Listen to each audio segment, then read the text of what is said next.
siz o'zingiz podдержка qilmasangiz hech kim sizni kelib ozdirib, asalim, shakarim deb nafsingizni tiyib, -10 kilo, 20 kilo qilib cho'tki figura qilib ketmaydi. Bir kun misol uchun 60 kilo chiqdi, 70 dan ozib kelyapti. 60 kilo chiqdi уже, 10 kilo ozib qo'ygan.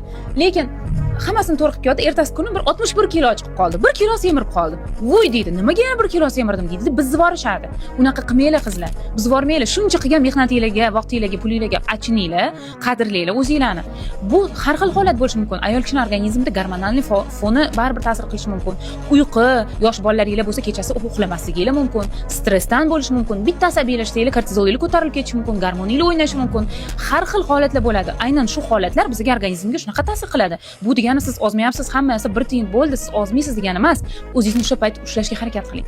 Aynan shu paytda o'zingizga o'zingiz dalda bo'lmasangiz, siz o'zingiz podдержка qilmasangiz, hech kim sizni kelib ozdirib, asalim, shakarim deb nafsingizni tiyib, -10 kilo, 20 kilo qilib cho'tki figura qilib ketmaydi. Faqatgina o'zingizga o'zingiz yordam bera olasiz. Faqatgina o'zingiz.